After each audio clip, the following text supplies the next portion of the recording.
bloody Beatles White Album. Shut up. Hello, vinyl veterans. Today I'll be cashing in on the forthcoming reissue of maybe the most influential double album ever made. The Beatles White Album. Worst to best. It's a 10 out of 10. What I'm kind of excited about is getting it remastered on CD. Because, I mean, all right, I'll be honest, I haven't bought vinyl since the early 90s. I haven't. I'm sorry. That's the way it is. I think the last album I bought on vinyl was probably Mariah Carey. There, I've said it. But no, I mean, it's convenient to me to listen to CDs or listen on memory sticks to music because I move with the times, you know what I mean? I don't get some old scratchy old thing out, put it on, put the needle on. Oh, I don't like that record. No, not for me. Hit the button. That's it. On with the album, that's what I say. Get rid of the crap. I just want good music now. I'm in my 50s. Very early 50s, and I want music, good music. Cut the bullshit out. That's the way it is. That's the way it goes.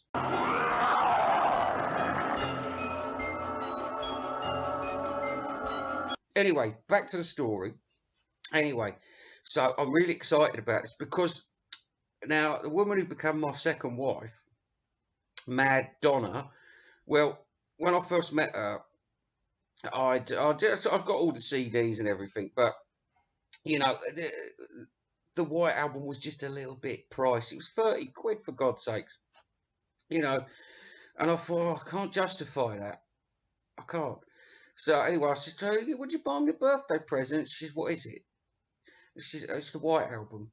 Now, she'd never heard of this album before, but she was a good girl. She went out and bought it for me. I got it. I was like, hey.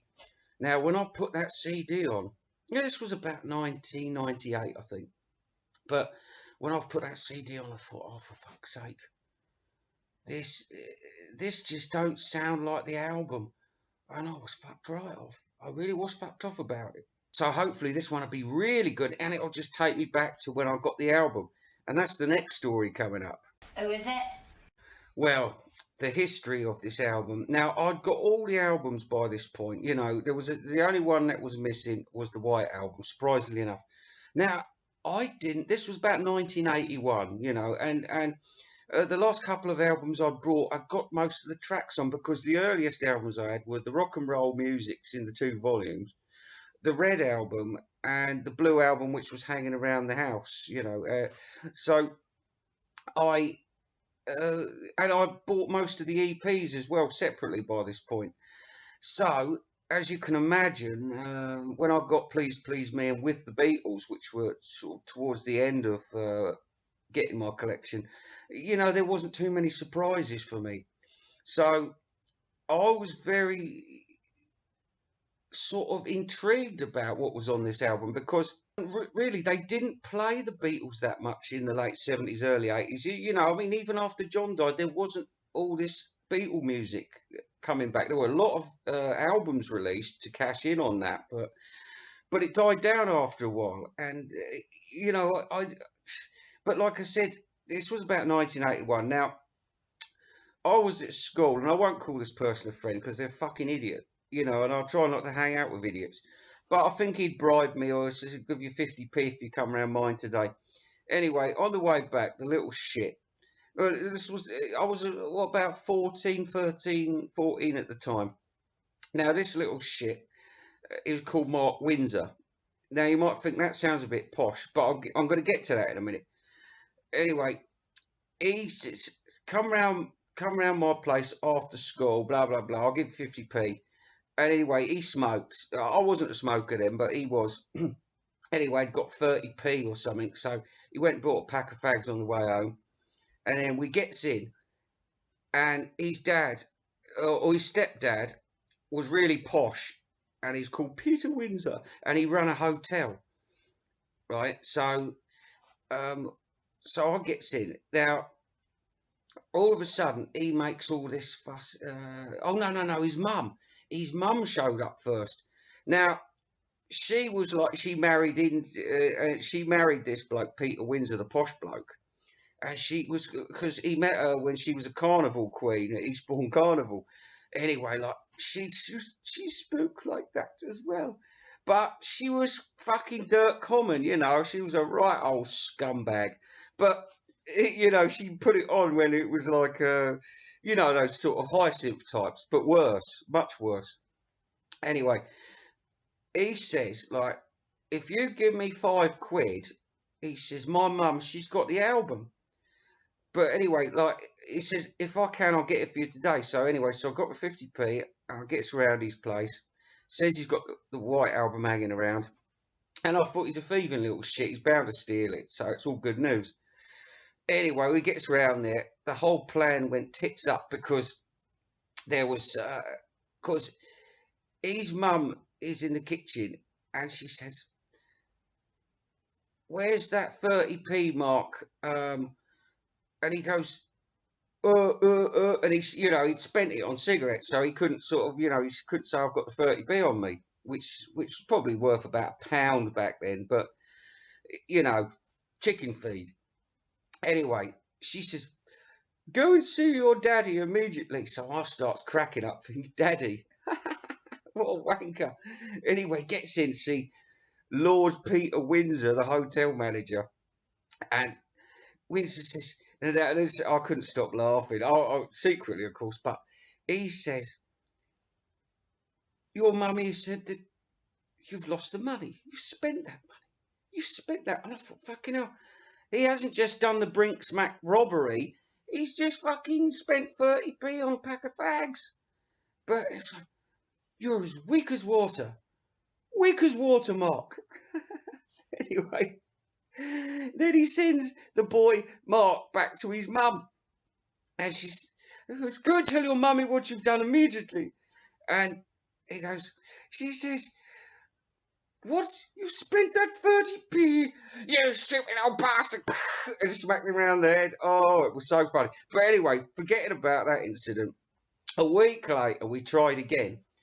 Anyway, none of the fuckers were in that time. They must have been in the hotel or something. So this was his mum's record, old Linda Common as Muck, right? And and he gave it to me, and you know, I found out later it was original. It's, you know, numbered copy with a top that opens up. It's brilliant, brilliant. With everything's good, apart from she'd taken out the frigging posters and the cards, but I got them later anyway, so it's no big deal. Anyways, so I think I've got this £5. I thought, I know. While my guitar, a bloody blood, you know, and a couple of the others that were on the Blue album. So I knew them, but apart from that, the album was a total mystery to me. Total mystery. Yeah, but it was, you know, when I put it on and I started listening to them tracks, I thought, this is a magical experience. It was. In fact, it was the most exciting Beatles experience on vinyl ever for me, because not even Sgt. Pepper had hit that kind of unknown territory for me. You know, I thought, what's it going to be next? This is crazy. Rocky record. Why don't we do it in the road? What? Happiness is a one. You know, my mind was blown, and I wasn't even on drugs back then. I was totally vroom. So anyway, like I said, you could do this worst to best, but first of all, we've got some more things to do. Invisible Ray's Tip of the Day. Invisible Ray's Tip of the Day is, listen to this in mono or stereo. I would put the preference on stereo personally, because some of the mono's been speeded up and there's little bits missing. There's a bit missing off Helter Skelter. I've got blisters on my things. You can't miss that out. You can't. So I would edge towards stereo, but listen to mono because it's an interestingly different experience. Not that much though. So I'm going to go for stereo on this. Stereo, people. Stereo. Final Nerd Plug.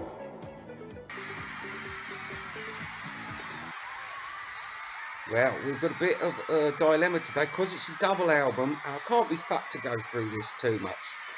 But I'm going to do 2 vinyl nerds today. I'm going to give them plugs because they're wonderful people. The first one is Matthew Street. Hooray!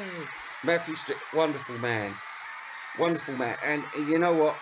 He's just like he's like Desert Storm, you know what I mean? I bet he's been in that. I bet he's killed a few of them ragheads in his tyre.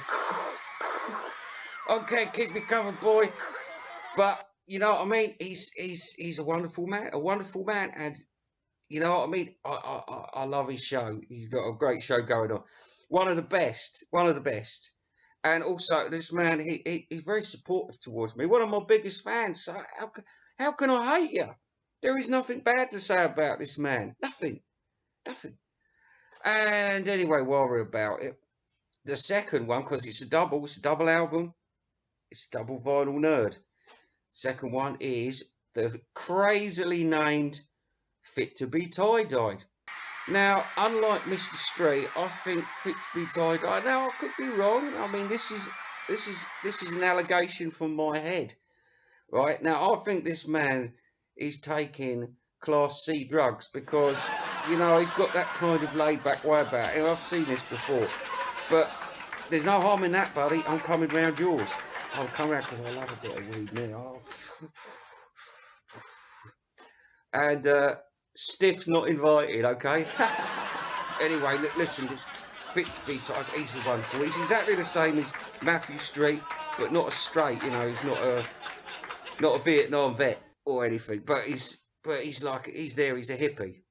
He's a hippie, but he ain't like that bloody VJD fucking lunatic. And I'm going to go on about him in the next episode, because this White Album will be a two-parter, I can tell you, at least a two-parter. But anyway, there we go. Fit to Be Tied. I'm sorry, guys, this is a quick one, but I've got to get this. I've got to get this out of the way quick because it's a very long album to get through. So keep busting Fit to Be Tie-Dyed and Matthew Street. I'm just wondering, is Matthew Street in Liverpool, or is your name his name really Matthew Street? Because if it is really Matthew Street, that's quite good.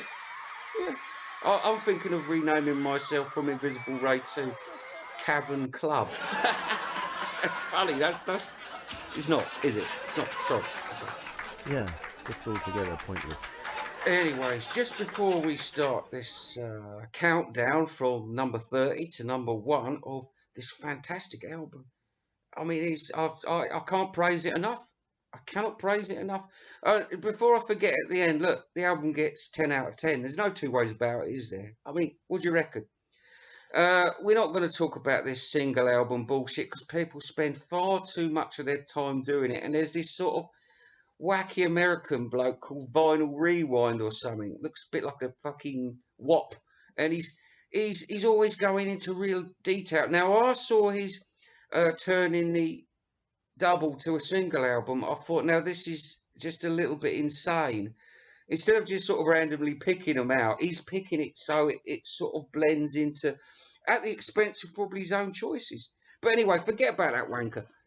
We've got an album to get through. We can do a little bit now, but this is going to be a two-parter. I've already said this. This album is superb. Now, I would say sublime, as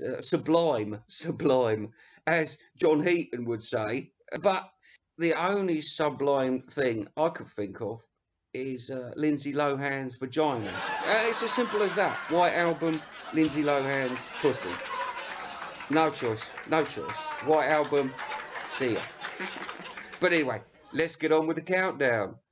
Yeah, just altogether pointless. The bloody Beatles White Album, shut up. Number 9, number 9, number 9, number 9. Well, you know me, I'm not one to say leave a track off an album, but in this case, there's no point to it. At first time I heard it, I'll give it a listen. Of course, you know, when you used to play your LPs, you're gonna listen to shit all the way through, aren't you? Whether you know, it's the way LPs were. But since the age of the CD and all that, I haven't listened to it. Why would I listen to it? It's a fucking bunch of shit. We could all go out and make something like that.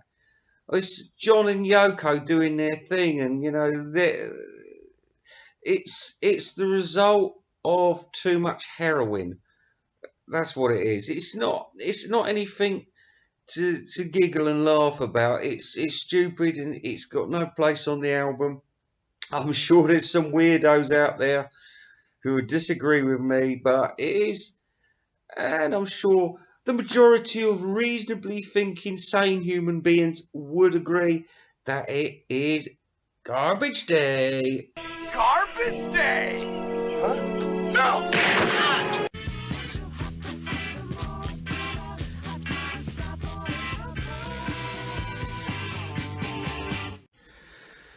Oh, Savoy Truffle. Well, George is up to his old tricks doing garbage. we got garbage. This is all 0 out of 10 stuff. And it's hard to believe that I'm talking about a Beatles album with stuff that's getting nothing. But it does happen, and this, no, much as you can listen to this album all the way through, and it's full of surprises, and it's great fun, and when you've heard it enough times, you're a bit more selective about what you're going to listen to, and you're also a bit more critical about stuff you're listening to. Back in the day, Revolution 9 was the only one that wasn't going to get a listen, but now there's more. Savoy Truffle is absolutely diabolical. I hate it. Everything about it, I hate it. It's just an annoying song. It's sort of that's just outbursts of and you think, oh, shut up. Singing about a box of chocolates as a homage to his friend, that dreadful racist fucking arsehole Eric Clapton. But we don't want to start soapboxing right here about him. We'll save that for another time. Anyway, I just hate this record. I do. I'm sorry. I hate it. I defy anybody out there in vinyl world to say, I love it. It's the best song on the album, because you're talking like a fucking wacko if that's the case. Garbage Day! Garbage Day! Huh? No!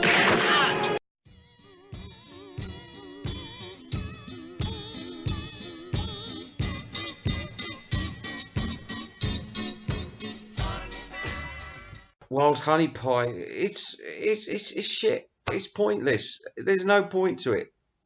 It is garbage. Garbage Day! Huh? No! Honey pie, you are making me crazy. I'm in love, but I'm lazy. So won't you please come home? And sticking with the honey pie theme, this monstrosity from McCartney, and sadly, it wasn't the first, and it wouldn't be the last. I don't know why he kept doing it. What his thing is, I just don't know what it's all about. It's very irritating though, especially that bit. What kind of music? Oh, give me a break. I haven't fucking heard it for years, but I know what it's like. It's in my head. I can hear it now. Get it out of my head, please. 0 out of 10. Garbage Day! Huh? No!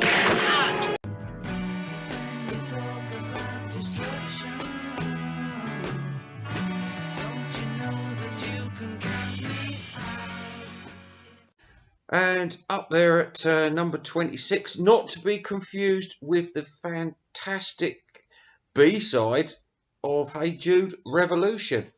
One of the best songs they ever did. And I'm not really going to say B-side with that wonderful version, because it's fantastic. Brilliant song. However, this bunch of shit, Revolution 1, there's no point to it. There is no point to it whatsoever. It's sort of like, when people used to be on the old Radio 1 shows and they were all like, oh, well, here's a wonderful new version. And it's just like as if the Beatles had gone on fucking Chris Moyles or some bullshit like that and said, we've just done another version of Revolution. You'll like it. You say you will. Nah, fuck off. Fuck off. I hate people doing things like that. The only time I think anybody's ever got away with it was No More Lonely Nights. You know what I mean? When you've got the slow ballad at the beginning, and at the end you've got No More Lonely Nights. Now, I know a lot of people don't like that, but Just imagine for a minute what the vision of McCartney was. He was probably expecting, you know, like the end of Grease, when everybody, yeah, we're all together. Oh, I'm not pregnant now. Oh, Kaniki, I love him. You're the one, that one. Ooh, ooh, ooh. You know, and everybody's up and dancing and getting out the theatre feeling great. Now, he probably thought when he did the play-out version of I can wait in the... When he did that, he probably thought everybody's got to be dancing down the aisles. That's it. What a great film. But you know what McCartney's like. He's in his own little world sometimes. But anyway, back to this song. I hate it. I hate it. Garbage day. Huh? No.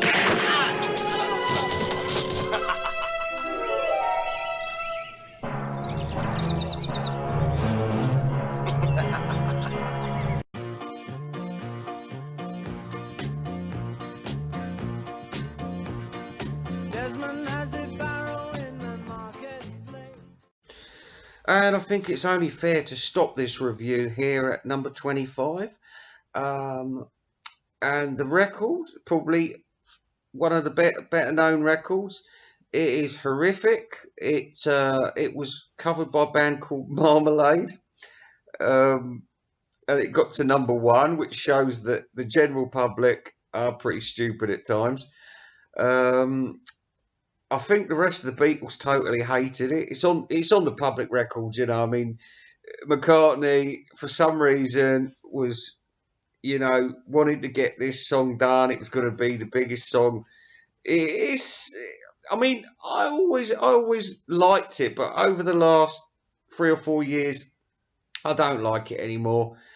Yeah, I mean, my wife Mavis, she likes it a lot. But I just don't like all this, you know, and it's also very racist now to for a white man to be singing with a false patois accent. Patois, that's a good word. That is the dialect they use in the West Indies. It's a kind of a Creole, sort of. I don't know. I could be wrong. Ask John Heaton, he probably knows. But like I said, that sounds really bad now when you're getting a. Oh yes, man. I like that. Oh, yes, I want some coconuts. My wife, she got 2 big coconuts. You know, I mean, it's embarrassing. And it's very dated. And this record is pretty bad. It's pretty horrible. I don't want to waste any more time talking about it. It's... All right, okay. Not exactly garbage day, but it's pretty bad. It's pretty bad. But it gets a 3 out of 10. Anyway... We're going to finish this review right now. Check out part 2, and I think there's going to be a part 3 as well. Let's face it. The bloody Beatles White Album, shut up. Yeah, just altogether pointless. I never want to see you again. You'll see me in hell, Mr. Thorne.